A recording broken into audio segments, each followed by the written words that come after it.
Hi, I'm Virginie, and this is Better Minds. This podcast is a gentle space for honest conversations about mental health, creativity, and the music that shapes us. Whether you're healing, learning, or simply looking for comfort, I am so grateful you're here.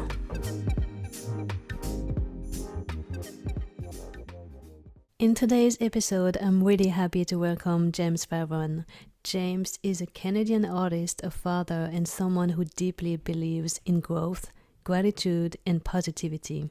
In this conversation, we talk about the powerful lessons his children have taught him, what 2025 had brought into his life, his biggest challenges, and how learning patience has reshaped his perspective. We also explore his personal definition of success, how he deals with negativity and haters, and why choosing positivity is an intentional daily practice for him. This episode is an honest and grounded conversation about growth, resilience, and staying true to yourself. Thank you so much for listening. We never got to chat, and I never did an interview with you, so we have to get to know each other now. Yeah, because we've known each other for a few years now. Because I think you did a review for a song of mine a long time ago. Yeah, that was a very long time ago. And you wrote an open letter, I think. Oh, yeah. That was maybe in 2021. Yeah. Something like that. Yep. So that was a long time ago. Yes. That's crazy. Yeah, I feel like time is a weird thing these days, especially like after COVID and stuff. It's hard to, but even just generally, I feel like they say that time starts moving faster as you get older. Yep. And I don't want to age myself, but I've definitely started to feel sort of, and also I think the nature of this job, like not to jump into it right away, but I think like the nature of the creative world and like working in the arts is everything just is constantly moving, and you're collaborating and you're setting dates and deadlines and events and all these things, and you're working months in advance on like planning and prep. So like I just got, I got a booking invitation for March for a show in Toronto, so I'm already thinking about March, and then everything moves and you get there really quickly. So I feel like it's easy to lose track of time. Yep, because we have so much to do every day, every week. And it's about to be 2026. I'm not ready yet. Yeah, my brain hasn't caught up to that one quite yet. That's crazy. I have a deep question for you talking about 2026. Okay. What is the biggest lesson that you learned in 2025? The biggest lesson from 2025. I think probably just like patience. It's been a really busy year for me, but also and so many really cool and exciting collaborations and opportunities. And I got to travel for work more this year and really fun stuff. But at the same time, I'm still farther from where I want to be than I wish. And I think just like learning to be patient and embrace the process and really acknowledge that like it is the journey that is what makes life valuable, not getting where you're trying to get. And so being more patient with myself and with the process and just like enjoying it more. Love that. So what's one challenge you had to overcome that shaped who you are today? This year or in general? In general. Oof. I think just taking ownership for myself and realizing that like almost any circumstance, anytime things go wrong or don't go the way that you'd like them to go, there are external factors you can kind of blame and there's things you can justify. But ultimately, if you want to grow and you want to get closer to who you want to be and where you want to be in life, I think there's a big responsibility on like self-awareness, and taking ownership of like, okay, I could have handled the situation differently or better. And it doesn't always have to be a drastic thing. It could just be like one thing that I was a repeat mistake maker on was like when I was doing shows, not being prepared enough for like filming social media content or just filming content in general so that I can make recaps and social media stuff and all these things afterwards. And then I got like slightly better by like asking someone at the venue, like last minute, like a friend of mine that came for the show or whatever, to be like, hey, here's my phone. Can you film content can you just like film a bunch of stuff while you're here? And then trying to get even better at that and looking at like planning in advance and having somebody that's coming to do that job and having a plan. So I think like learning to take responsibility for me. And that was like a really lighthearted example. There's lots of examples where where there's been conflict or problems in relationships that I've had to just like look at myself and be like, I could have, I contributed to that going the way that it did in a negative way. And if I want that to change in my life, and that could be, again, anything like finances or like lots of different things, whatever it is, the challenge of taking ownership and being self-aware and accepting that like the change is in my hands. That's a big thing with like the Better Days brand in general. Sort of the whole concept is like your better days are in your hands, right? I'm big on ownership and not like dismissing that other people and external factors play a role in our experience, but like you can't control those things, So that's become a big thing for me, is just like learning from those, doing the same stupid things over and over again and realizing like, oh, if I want things to go better, I got to start with me. Yep. We got to keep learning. Yeah. How old are you now? Just curious. I am 35. I'm 35. Damn. I thought you were like 30 or something. I usually get surprise reactions from that, which I will take, please, gladly. Please keep thinking I'm younger than I am. How do you think I am? Oh, I'm not gonna guess that. I was raised in the generation where you don't ask a lady her age. I'm not gonna make any guesses. Well, I'm older. Older than me? Yeah. Well, you don't. No way. Just kidding. Oh my gosh. I was like, what do you eat? Great. So I'm not human. I'm not human. Okay, that explains it. Okay, I'm 38. Okay. So you're still young too. Yeah, kinda. Getting older, but I think I'm about to be the best version of myself. Mm-hmm. And can you tell me a little bit about Better Days? Yeah, well, it started as a song. It was my first rap song that I ever did, which wasn't intentional. I just couldn't write like a singing song to the instrumental we had made. And I had been hanging out with a couple of hip hop artists in Hamilton at the time. And so I ended up just like rapping on it. And it changed the trajectory of everything that I was doing in the best way possible. And it kind of became the culture of what I'm creating as an artist, which is like acknowledging the hardships, being aware of the difficulties that you're experiencing, but also, like I said earlier, like realizing that your future is in your hands and your better days are in your hands. And I think like Better Days, there's no like definition of what it means universally. It's like it's sort of personal. Like you decide what you want your life to look like, essentially, what kind of life you want to live, and then you have the opportunity to create that for yourself. And so then that developed into like merch, because people wanted merch from me as an artist, and I I didn't really know what to do. So then I just started putting the Like Better Days branding on some clothes and stuff. Mostly pieces that I was just wearing for myself, like just like custom one of one pieces for me to wear on stage. And then it ended up developing into merch that I like make now and people can buy. And now it's like a whole sort of community and movement. And it's essentially become my like fan club, fan base, world community.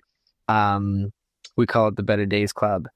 And it's very collaborative, very arts focused, very community focused, and a big vision for what it develops into in the long term, as far as like community programming and arts programming and record release, like music releasing services and all kinds of those things. But ultimately, it's really just like, it's my life that I'm building for myself. And then the extension of that into the world through all of the different avenues that I get to participate in. Damn, that's amazing. I love that. Thank you. And it's so positive. We need that. Yeah, I mean, I'm a generally like optimistic and positive person, so it's a byproduct of that. But again, even in the song, like acknowledging that, like, just because you are like, gratitude is such a big thing for me. And it's gratitude, I think people forget, or sometimes people don't realize, like, gratitude is not the like dismissing that there's things that suck. Like, there are things in my life that are super stressful that I have to deal with every day, and frustrating, and circumstances that aren't ideal. But at the same time, there's so much for me to be grateful for. And when I focus on the gratitude, that's what I attract more of, is the positive things. And then even the hardships, like I can be grateful for the lessons that I learned from it. I can be grateful for the resilience that I like have to develop through the difficult like situations. So even that, like, acknowledging that, like, I'm grateful for my life. It doesn't mean my life is perfect. There's lots that I would change if I could immediately. But what I can do is I can work toward more of those things that I want in my life. And that's where the responsibility on me comes in, of like, what do I want, and what am I willing to do to like work towards that, to achieve that for myself. So it's kind of that balance of both things. What are you grateful for today? Oh my goodness. I'm grateful. I mean, I'm grateful for my kids. They are my favorite people. They're super stressful. Parenting is mad difficult. But they've also, like, I wouldn't be the person that I am today if it wasn't for them and the lessons that they've taught me as we've grown up together. Because, you know, my oldest was born and I was 23 when he was born. So I was just a kid.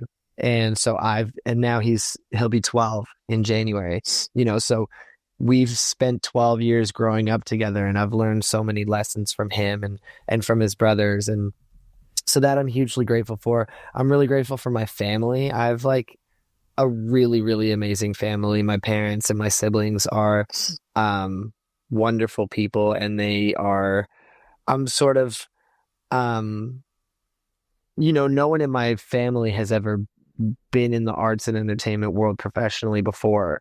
And so it's a very new thing.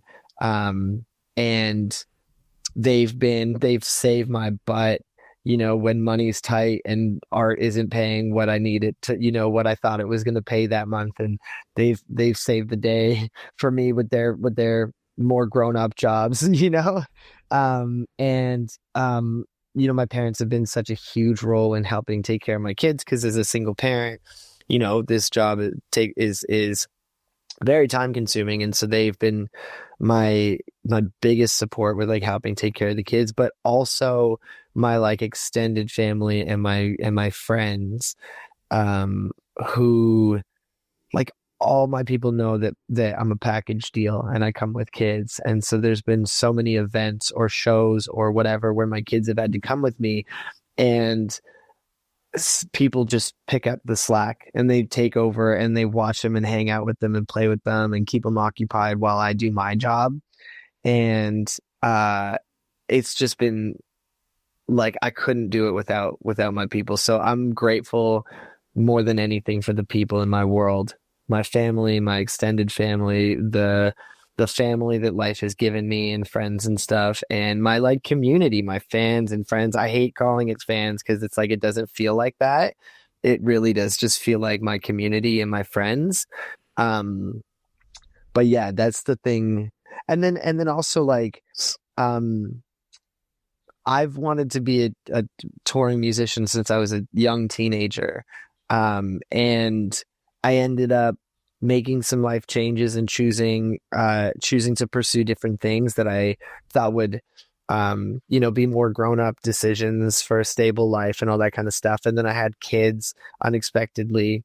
And so life kind of threw me some curveballs, but to be able to kind of circle back and have a chance to like pursue this thing again, um, is something that I'm insanely grateful for because a lot of people don't get that. A lot of people have a dream as a kid and they sort of miss the deadline on it. Um, and that's a reality, like my middle kid wants to be an astronaut, for example. If you can't start pursuing being an astronaut at 35, 40, you have years of college and university and education you need to get. And then it takes a big toll on your body to do that. Professional athletes, like there's a lot of things where there's kind of a window on it. And so getting the chance to be able to kind of revisit my childhood dream and see it working and getting to experience playing shows and traveling and getting paid to do music and all this cool stuff is like I'm really, really grateful for that. Yeah. I'm proud of you. Thank you. I'm proud of me too. And I'm proud of you as well, because you've been doing the same Thank thing, you. kicking butt. Trying. Yeah. Yeah. It's not hard. It's not easy. It's hard work what you're building. It is hard. But I like it. So, you know what? I just keep going every day. Yep. I don't care what happens as long as we do what makes us happy. Yeah. That's it. Yep. What's one thing you hope people feel when they listen to your music? Ooh, I just want people to feel entertained. Um, I think like since I was a little kid, I was just like I like making people laugh. Um, I like entertaining people. I do. There's obviously like there are moments in songs where it's a little bit more vulnerable and I'm being more a little bit more I guess like serious, whether that's like about things I'm feeling and experiencing or about heavier things in the world that I like am passionate about. But I think ultimately like my hope is that people feel um like a little more connected to themselves when they listen to my music. I hope that like they see or hear something in the songs that they kind of can relate to and find themselves in, and hopefully the rest of the song kind of like gives them some hope or inspiration or direction on maybe um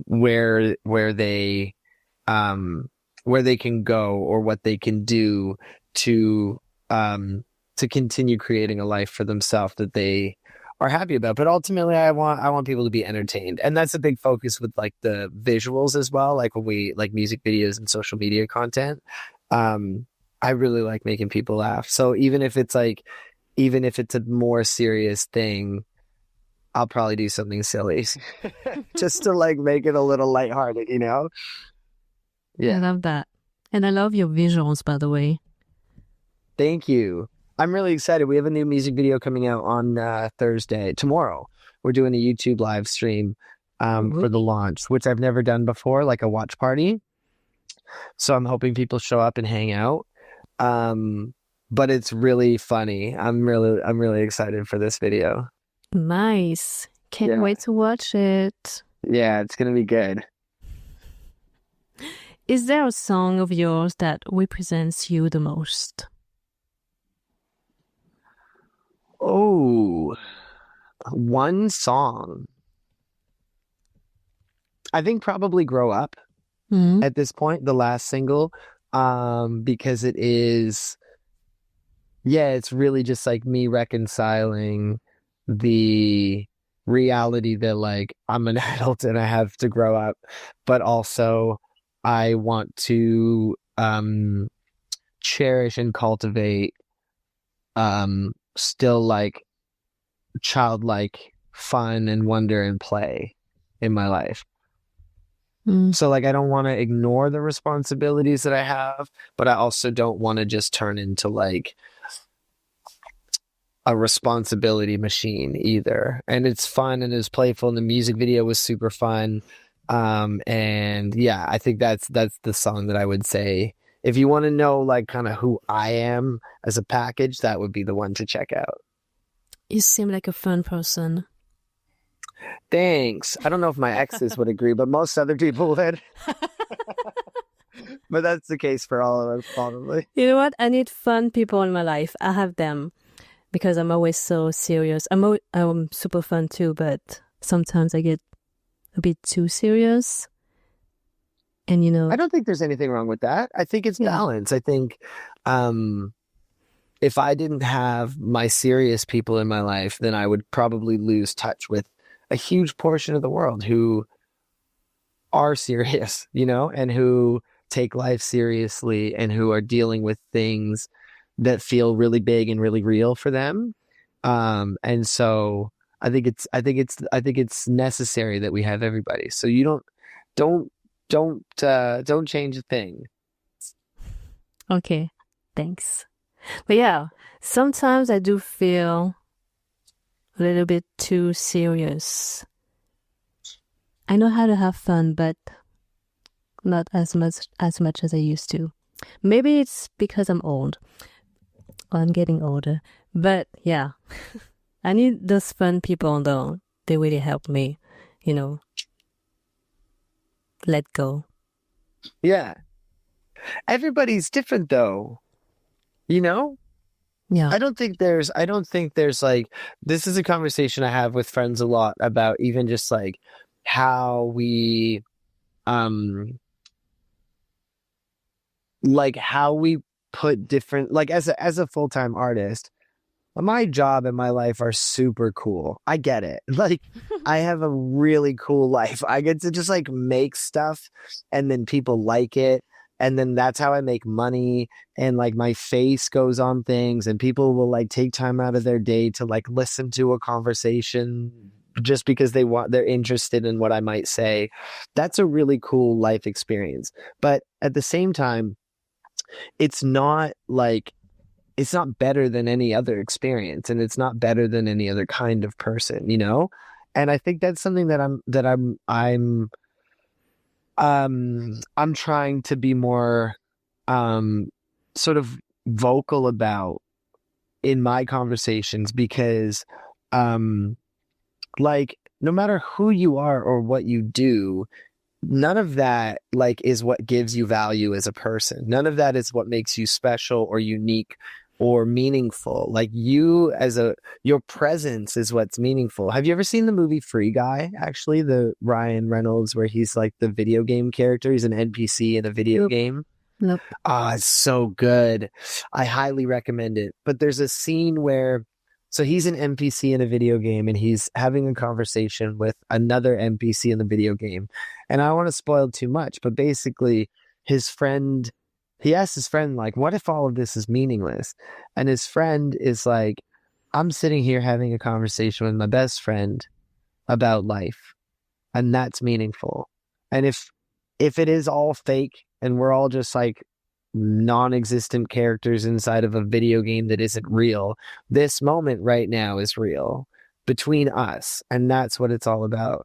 And I think that's been something that I'm really like I really care that people are understand that every single one of us can have a ripple effect on the world and can have a good impact and change the world that we live in just by holding the door for somebody or like approaching the barista at the coffee shop with a smile and saying, "Hey," before you spit your order. You know what I mean? Like those little things can make such a big difference. And that's like that's really important for me that people understand and realize. And so that's I hope that you know that, and like whether it's more serious or more or whatever, like it's still important and it's beautiful. Damn, wow. That's a wrap again. You got to get one of those bomb sounds.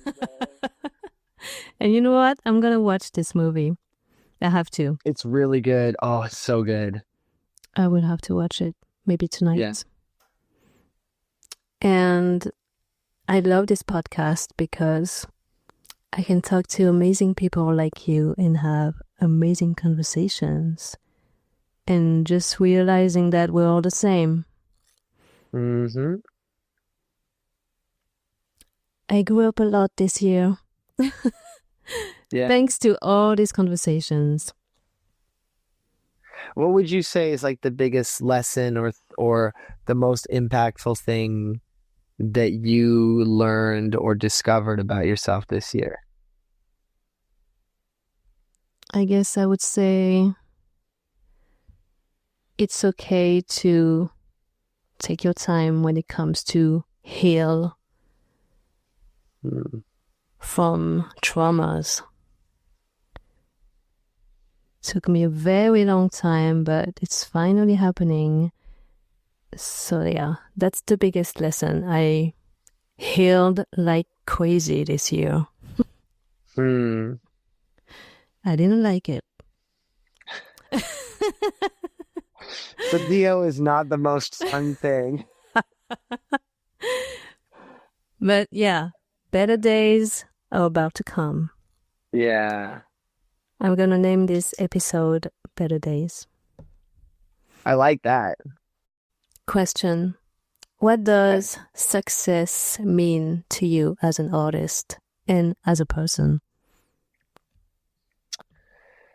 That's something that I've been thinking a lot about more recently because as when you're pursuing art as a career, it starts with all the fun stuff. You're just making stuff all the time and you're creating and you're exploring and you're experimenting and you're sharing it with the world, and it's really fun and it's really exciting, and then opportunities start coming your way and people start engaging with your art in meaningful ways and sharing your art, and you start making money from it, and it's really cool. But then you start to realize that it's also, in order for it to be sustainable, it also has to be a business. And that's when the not fun stuff starts to happen, like developing structure and figuring out money and resource and like finances and monetizing and marketing and all those things that for a lot of artists are unpleasant and kind of make it less magical. And so this year has been the biggest year for me as far as like traveling, and I've made the most money from music and art than I've made in previous years. And I've been able to work in the States as well as Canada, and it's been a really incredible year. But it's also been a lot of developing administrative stuff, structure and strategy, multiplying the amount of like social media content that I'm doing and the way that I approach marketing and all those kind of things. And so it's been a really heavy workload year, and 2026 is going to be even more. But I think success for me, I kind of came up, I realized what success meant to me a few years ago. And success for me is the ability to make what I want, when I want, with whoever I want, without having to ask permission. Mm. That's it. So if I want to make a record, if I want to make a feature film that we're going to pitch to Paramount Studios to try to get into movie theaters, if I want to make a TV show, if I want to launch a clothing brand and start opening stores and having storefronts and staff and doing events, whatever it is that I want to do, I want to be able to do it with whoever I want to do it with, which is my friends, because that's who I like to work with. And I want to have access to enough money and resources and connections and network where I don't have to ask for permission to do it. I don't need a label to say, yeah, you can make a record.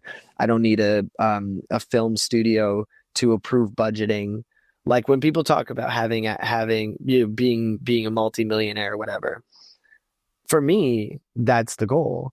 Not so I can have a yacht, and not so I can have $1 million in the bank, and not so I can travel and go on vacations. Is so I can like get all my friends together and be like, I got $1 million in the bank. Let's make something incredible together. And I could pay everybody, and we could just like spend the next year of our lives doing whatever this project is that we want to do. And I can back the whole thing, and it's great. And then we also know that like when it's ready and we pitch it to people, we have friends and connections and network in those spaces who will back it and be like, yeah, we're going to put this on our network, or we're going to get it in front of the right people because we like you and we care and we like what you do and we want to support you. Right. So that's like, for me, that's success is just being able to keep doing what I get to do already at the highest level without there being like roadblocks and barriers in the way all the time, because that's where a lot of artists I think do like run out of steam. It's a big problem solving game. Like our job is so much of being a creative artist is solving problems. It's like figuring out where people are going to say no to stuff before they have a chance to, and then solving those problems so that they don't even get to say the no, because they're like, oh damn, you got it all covered. You sorted, like this thing is ready for the world, and all I got to do is get behind it and support it. Great, I'm in. Right. So that's success for me. And then of course being able to like give my kids a good life and send them to school or give them opportunities to pursue careers that they want to pursue. That's super important as well, of course. That's a great answer. Thanks. And how do you stay grounded in this crazy music industry? My mentor has a really good saying. She says, you attract yourself. And so I think this is really up your alley. It's like mental health, emotional well-being, self-awareness, all those things that I can do to help me be the person that I want to be, like the best version of myself, will then attract other people who are trying to be the best version of themselves. And I've been fortunate enough, to do that. And so it comes back down to my people, to my family, to my friends, to my collaborators, to my kids. Like, if there are people who don't rock with me or don't like me, I don't really know. I don't hear about it, because I just think that like, I don't really mess with that kind of energy. And so, I think that like people who, if anybody doesn't like me, I think they just keep it to themselves in their circles, and they might like hate on me in their little groups or whatever. And that's fine. I don't expect everybody to like me. But I think because I try to be super supportive and positive and encouraging to other people, I think that like it makes people who don't like me want to like, I don't know. I just think it's like it wouldn't make sense to like come at me with like big negative energy, because I think people realize that like they're not going to get that back from me. And so I kind of get to like avoid that. And I'm sure it'll happen, you know, as things get bigger, success brings haters. And a lot of the time it's more about almost all the time it's more about them than it is about you, right? Exactly. And so I have this really fun game that I like to do called flipping a hater. So one of my favorite things to do is like turn a hater into a fan. Love So that. if you come at me with like negative energy, I'm gonna give you my time and I'm gonna win you over. And we don't have to. We might not end up being friends, and that's fine. But you're gonna hate me less at bare minimum. Because most people just want to be seen. They want a minute of your time, and there's something that they want to be seen, and they, for some reason, this is the thing a lot of people don't realize, is like they want to be seen by you. That's why they're coming at you. So if you just give them a minute of your time, because if they didn't think that you like, if they didn't think you were like your opinion or your opinion was mattered or your time was valuable, then they would hate on someone else. But if they're coming after you, it means that they think it's that they like admire you and they don't know how to like deal with that. And so, and because even jealousy, it's like that's like it's people are jealous of what you have, which means that they wish that they had it. So then give them a few minutes of your time. That's all people are really looking for. So that's like that's a big thing for me. It's just like everybody put the guns away. Let's just like, you know, give each other a few minutes of our time, and I think we'll find we have a lot more in common than we do like that divides us. That is mind blowing because I have a lot of haters. Yeah. Really? Not a lot, but you know, some people in my family. But because I think they're jealous of what I'm doing, that, you know, I'm doing what I love every day. So I guess that is why. Yeah. And once you realize that, it's easier. Like for me, when I go to like when I do a show or whatever and people want to come talk to me after the show, I try my very best. It's two things. One is it's like it helps save my voice because I can't talk for like 5 hours after a show. It's just going to exhaust me. But also like if we needed a show and you come and you talk to me after the show, one of my first things is always like tell me something about yourself. Because you know about me already. You follow me on social media or you just watch me perform, like, and in my performances, I share who I am and I talk about, you know me already. So why am I going to keep talking about me? Tell me something about who you are. Let me, you know, and I think people really like connect with that. And again, like going back to people in your family or in your world who maybe give you some flack for what you're doing. So ask them about themselves more. Redirect the energy, the attention to them. And at the very worst, I think what'll happen is people will be like, oh, you know, I don't know, I'm just doing the same thing over and over. And then they're kind of like disinterested in the conversation and then it ends, right? And at least you're like, okay, well, at least they're not ragging on me anymore. True. You know? Thanks for that advice. Maybe I would try someday. Yeah. If I have the energy, because, you know, I try to avoid people like that.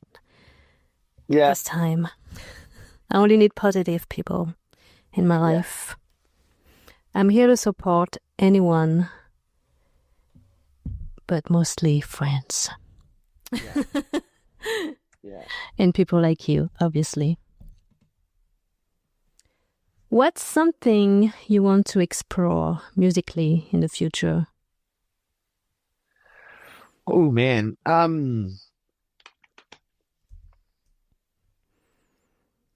I can't wait for the day when I can just like build a record from the ground up with a bunch of my musical friends with no time constraints and no like no goal in mind other than like let's just like make some great music. Because coming from a band history, um it's so fun to just like get together with your bandmates and you start making music and you're coming up with stuff out of nowhere, and it's really cool.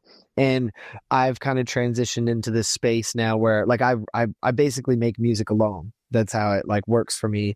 I have a few producers who I really like, and I just like go on their website and buy beats from them or whatever. And there's like, or I have like a pile of like instrumentals that were like free beats off the internet.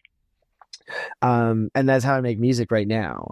And it's fun, and I know how to produce and engineer, and I try to create space to like, be creative and explore. But because of the necessity for being prolific and putting out music more frequently, I have to be able to work faster, which means I can't take 6 months to make a song. Even 2 or 3 months is like a long time to like create a song for my world right now. But I miss the days of just like getting together with friends with instruments and playing and exploring and trying things and having fun and taking time to do it. So that's one thing that I'm really looking forward to in the future, is getting to kind of get back to that a little bit and just bring all my friends who I really like and want to hang out with and want to make music with into a space and just like explore and play. That sounds incredible. Yeah. Hopefully soon. Yeah, it's going to be fun. I mean, it's definitely a few years down the line because focusing on touring for the next little while, which again is like takes you away from home and takes a lot of time and energy. But yeah, it's on the game plan for down the way. Amazing. And I will be waiting for the French tour, European tour one day. Yep. Yeah. Europe is a market I can't wait to break into. It's going to work at some point. A lot of artists I interviewed toured this year in Europe. That was so crazy. And I was so happy for them. Yeah. It's actually quite common. Europe is one of like a lot of Canadian artists will tour Europe before they tour the States. I think, I think as far as like visas and stuff go, it's easier for Canadian artists to get permission and visas to tour and play shows in Europe than it is in the States. The States are really strong with their visas. Yeah. They're really strict, and it's not helping. Like their political temperature right now is rough. And even economically, like the whole tariff situation with Canada and the States, it's just never been great for Canadian artists trying to tour in the States. So it's really common for Canadian artists to tour Europe before they tour the States. Damn.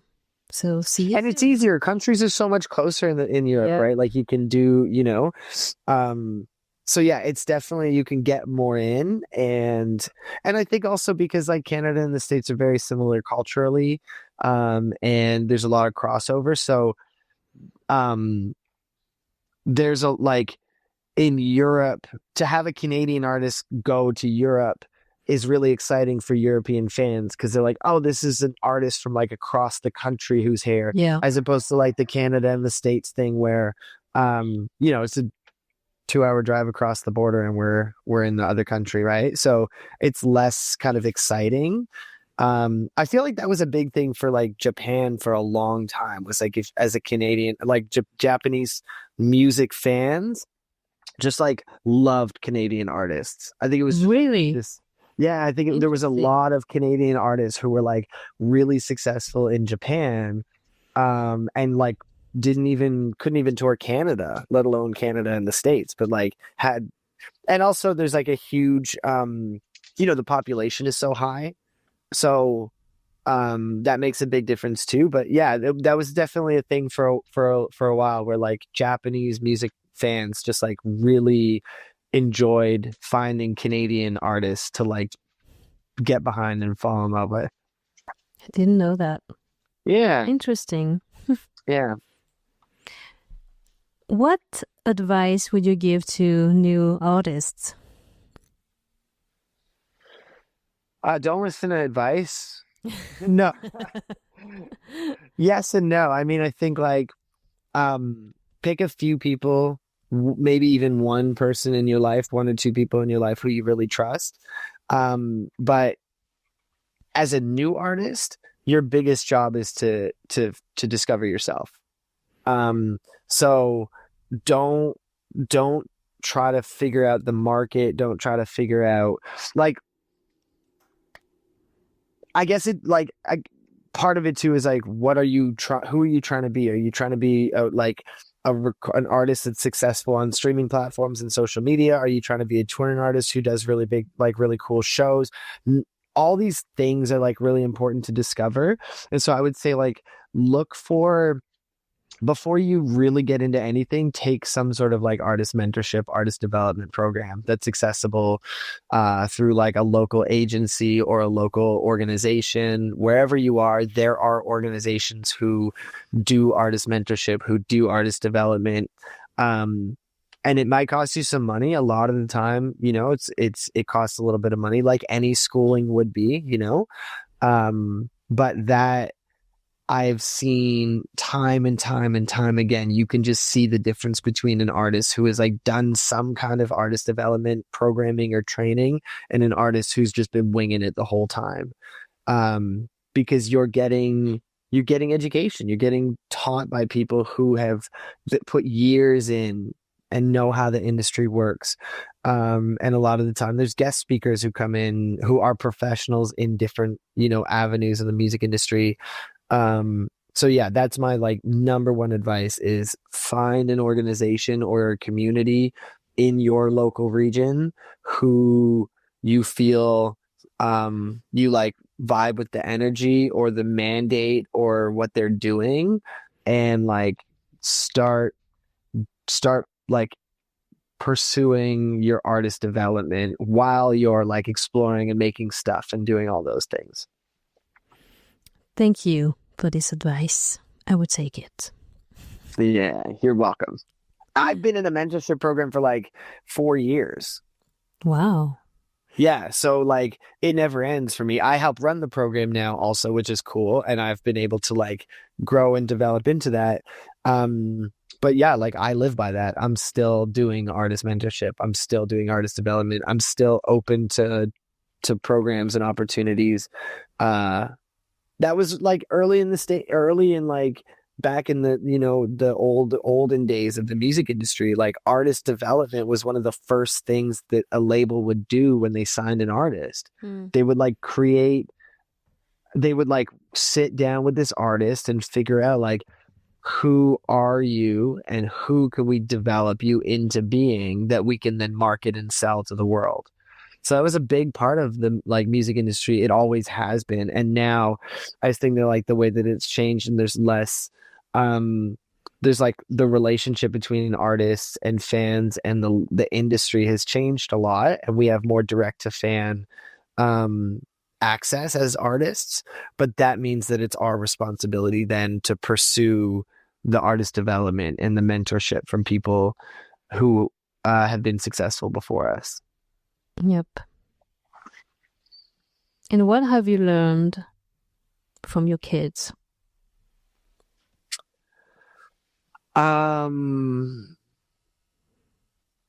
Resilience and forgiveness.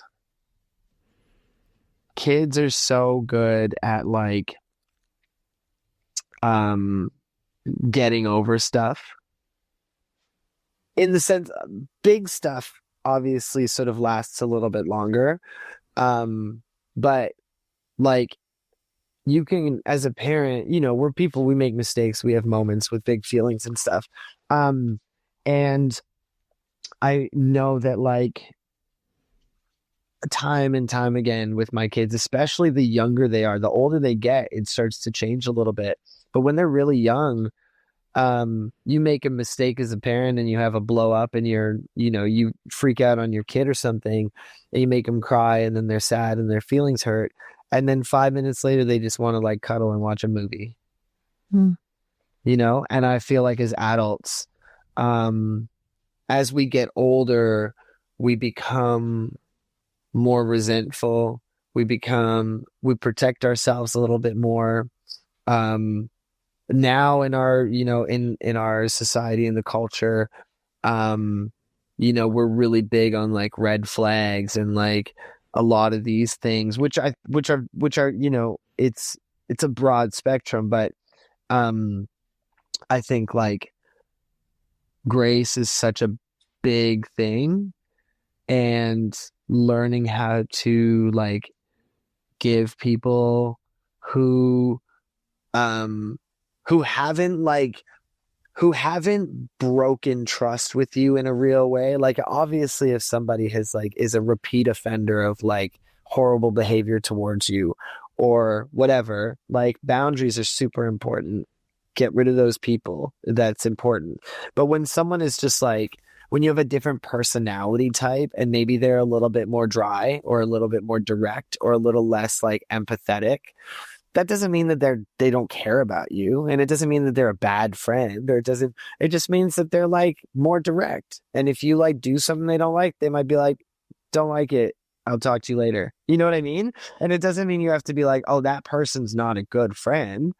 It's like, no, you just like, they didn't freak out on you. They didn't do anything wrong. You just like offended them and they handled it the way that they handle it.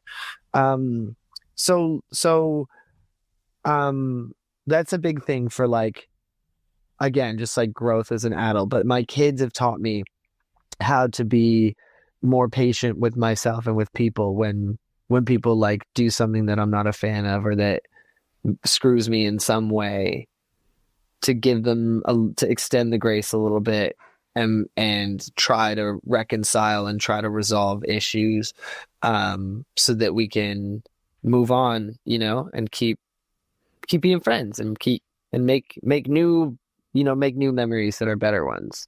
I have one last question. Okay. What are your goals for 2026? My main goal for 2026 is touring. So I'm currently working on figuring out some touring in Canada and the States for later on in 2026. I would love to make it over to Europe. And I think it's a possibility. I just haven't really explored that market yet. If you get barking, that's my dog, by the way. I can hear the dog. Yeah. Maybe you can open for another artist. I would love to. Yeah, I love being a support act. I think like headlining a show is really fun, but being a support act is really great because you kind of get all the fun parts and not as much of the work. Yeah. You make a little bit less money than the headliner. But again, it's like at this stage when I'm doing everything on my own, that's fine. I don't need to make as much money because I'm only paying my way and I only have to cover myself. So I could take the hit on that and not have to be responsible for like all of the organization and management and things that go into the other parts of the touring. So I love supporting artists. So Europe is on my sort of next list of figuring out, because I don't even know like how to find artists, honestly. Like I'm so busy with like my own local community and people that I connect with that I don't know how to like find up and coming artists in Europe. I've tried to like use ChatGPT a little bit to like help out. I'm not a big AI fan and I stay away from it for the most part. But yeah, that's definitely I think as I start working on touring in Canada and the States, I'm working with like looking at finding a booking agency or a tour management company to start working with. That'll probably open up some doors for Europe as well. Definitely. Yeah. Yeah, because my dad was born on the Canadian military base in France back many, many years ago. So, Oh, wow. so technically I have French roots. My last name is French. Oh, And that's yeah, why. Favron is Favron. lab there. Yes, exactly. So yeah, France, and also being in fashion, there's so many like iconic high luxury fashion brands that come from France. So I feel like there's a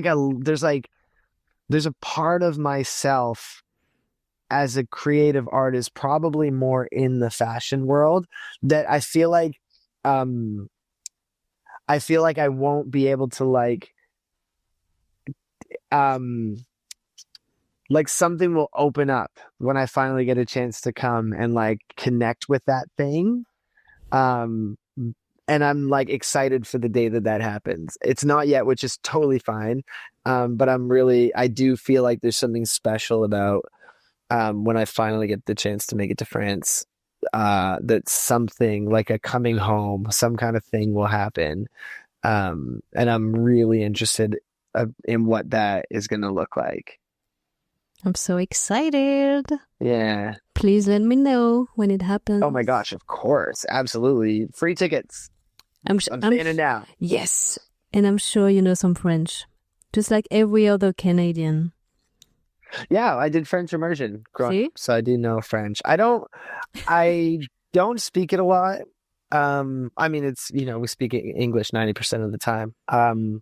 But yeah, I know it enough to survive in France if I need to. Okay, let's try now. Oh boy. Oh no. Que vas-tu faire aujourd'hui? Can I reply in English? I'm gonna reply in English just because it's gonna take me so long to figure it out in French. I'm gonna wrap this up in a bit, and then I have lunch, and then I have a meeting with a good friend of mine at a label this afternoon to talk about some like marketing stuff and touring. And then I have a bunch of content and prep for the video that comes out tomorrow. Wow, tu as compris ma question? I did, yeah. See, I can understand French pretty well. We can do a whole episode like that. Yes. Well, when I was little, yeah, because when I was little, my grandmother, like my dad's side of the family lives in Quebec. So when we were little, she was like really adamant about speaking to us in French. So we would always we would get that practice of like listening to French. But then because, we were little English kids from Toronto, we just like replied in English. She hated it. But funny enough, as she's gotten older, I think the culture of like Quebec has changed a lot. And so she's like more pro English now, funny enough. Because they've started to change in Quebec, they've started to change like the highway road signs. Before they were in English and French. Oh, so Canada-wide, they're all English and French. Before in Quebec, it was like French on top and then English underneath. In the last couple of years, they've taken the English away, and it's just French. And that's a big problem because if you're driving to the east coast of Canada, you're going through Quebec. And if you're new to Canada, if you're an only English-speaking person, you got to drive through an entire province, and you can't read any road signs. And so there's been a lot of like problems with it. And I guess if they were like the last province on the country, then it's like, okay, just have it. But because people commute through Quebec to get to the other English provinces in Canada, it's a big problem. And so I think she doesn't love that they've made those changes to make it more dangerous and difficult for English speaking Canadians. So I think she's just like, well, this is not cool. I don't like that we're going so far left. But yeah, we could definitely have a pretty successful Fringlish conversation if we wanted to. That would be so funny. Yeah. Yeah, we would do that. Quand tu viendras en France. Yes. Okay, that sounds good. I hope this conversation gave you a moment to pause and reflect. James reminds us that success doesn't have to follow anyone else's rules. Through gratitude, patience, and a conscious choice of positivity, this episode invites us to rethink what fulfillment really means in our own lives. Thank you so much for listening, and I hope this conversation stays with you long after it ends. If you're an artist looking for support or guidance, I offer services to help you grow your music journey. You can learn more on my website, bettermusicofficial.com, and connect with me on social media at bettermusicofficial. See you in 2 weeks, and as always, take care of your mind.